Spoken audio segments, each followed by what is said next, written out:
Terima kasih Anda masih bersama kami. Bagi Anda yang baru saja bergabung, kami hadirkan kembali 3 berita utama hari ini. Harga bawang di pasar tradisional Kota Semarang tak kunjung turun. Omset pedagang anjlok 50%. Pembunuhan seorang perempuan yang kerangka tubuhnya ditemukan di pekarangan belakang seorang warga di Wonogiri berlatar belakang asmara. Sungguh keji, 3 orang lelaki di Sukoharjo membunuh dan membuang jasad perempuan temannya sendiri dalam bungkusan plastik karena ingin merampas uang THR milik korban.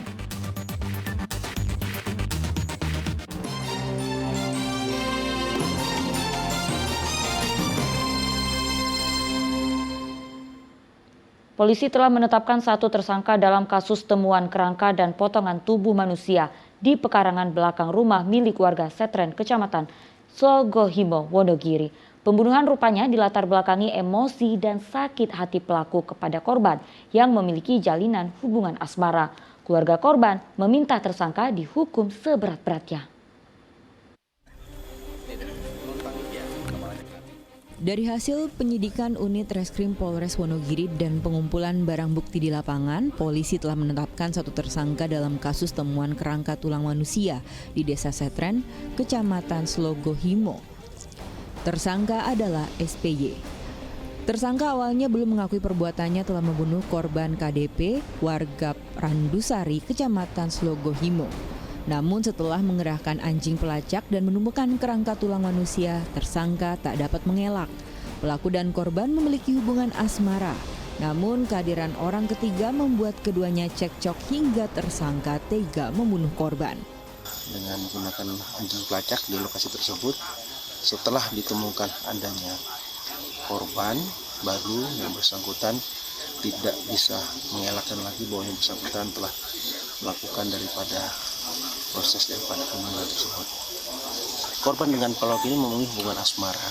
Makanya saya sampaikan tadi, karena memiliki hubungan asmara terjadinya kecemburuan dari pihak perempuan sendiri, dan memang betul berdasarkan hasil keterangan awal dari pihak keluarga juga sudah menyarankan untuk jenjang ke lebih yang serius untuk dinikahkan. Namun kelihatannya terindikasi dari pihak tersangka ini sudah memiliki kembali pacar, sehingga korban ini merasa kecewa, kemudian emosi, kemudian menyiramkanlah air panas ke tersangka tadi seperti itu. Saat ini tersangka sudah berada di Mapolres Wonogiri.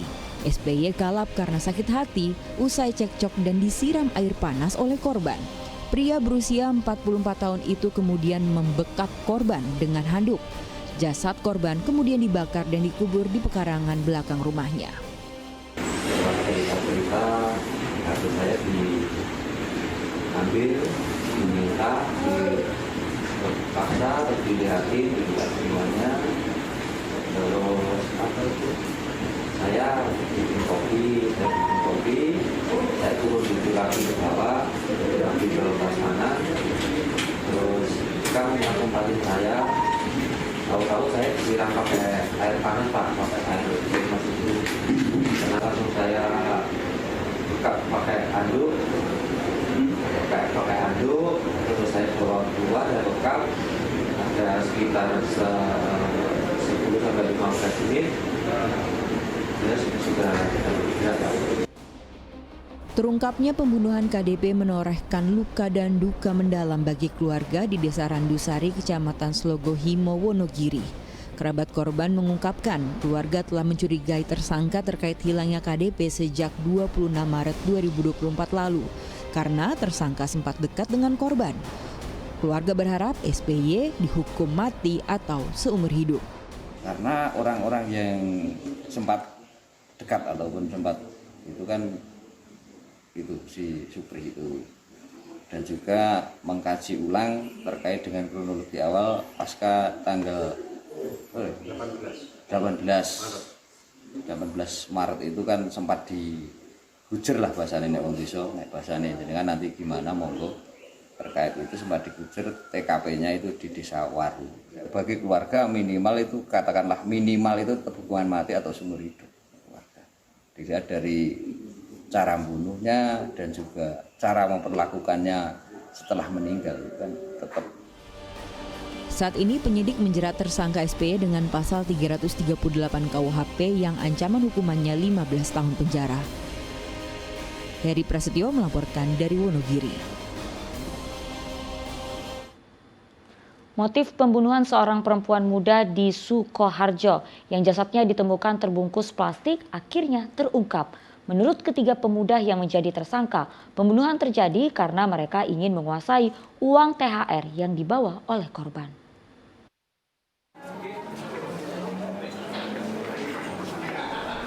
Ingin menguasai harta. Pengakuan itu diungkapkan oleh satu dari tiga tersangka pembunuhan Sherlina, perempuan muda yang mayatnya ditemukan terbungkus plastik di Sukoharjo. Dwi Prasetyo yang menjadi tersangka utama mengaku nekat menghabisi nyawa korban dengan sadis karena ingin mengambil uang tunjangan hari raya milik korban.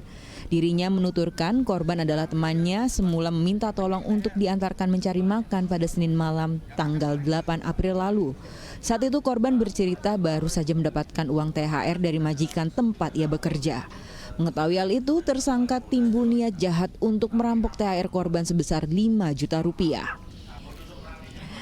Dwi kemudian mengajak Rofi Muhammad Saputro dan Rofi mengajak Gilang S untuk membunuh korban.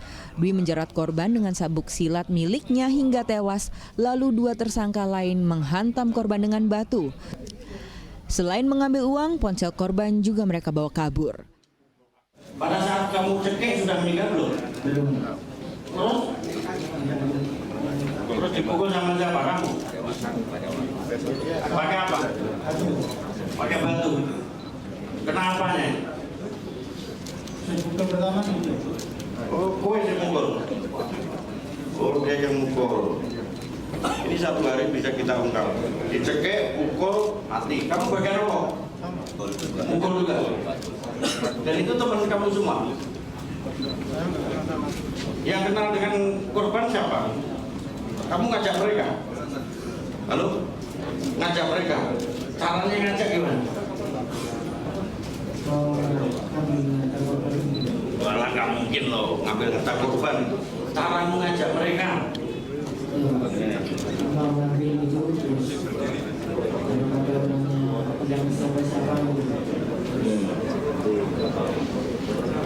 Kamu tega. Tim gabungan Subdit Jatanras Polda Jawa Tengah bersama Satreskrim Polres Sukoharjo kemudian menangkap ketiga tersangka. Modus operandi yang bersangkutan adalah pembunuhan berencana dalam rangka menguasai harta korban. Bahwa korban dengan maksud tertentu dengan 3 orang dilakukanlah upaya pembunuhan dengan cara dijerat pakai tali untuk bela diri. Mati, setelah mati dibuang di sebelah TKP di mana pelaksanaan pembunuhan itu dilaksanakan. Nah, pembunuhan yang dilakukan ini adalah 8 hari setelah mayat itu ditemukan. Kasus ini terungkap setelah ditemukannya jenazah perempuan dalam plastik di Desa Jatisobo, Kecamatan Polokarto, Sukoharjo pada Minggu 14 April lalu. Setelah diidentifikasi, korban adalah Sherlina, warga Dlanging Lor, Desa Lemah Abang, Kecamatan Jumapolo, Karanganyar. Atas perbuatannya, ketiga tersangka dijerat pasal 340 KUHP tentang pembunuhan berencana atau pasal 339 dan 338 KUHP tentang pembunuhan dengan ancaman hukuman maksimal hukuman mati, seumur hidup, atau paling lama 20 tahun penjara. Agus Hermanto melaporkan dari Kota Semarang.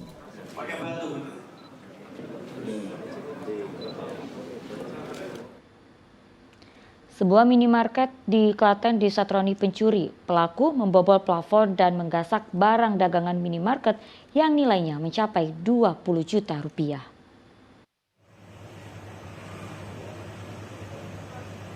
Pencurian ini terjadi di salah satu minimarket di Desa Gunting Wonosari, Klaten Rabu pagi. Diduga pelaku berjumlah 1 orang.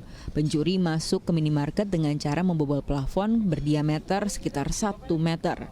Setelah masuk ke minimarket, ia kemudian menggasak barang dagangan berupa rokok, lalu kabur dengan cara memanjat kembali plafon minimarket. Salah seorang karyawan minimarket menyatakan peristiwa pencurian baru diketahui ketika hendak membuka minimarket.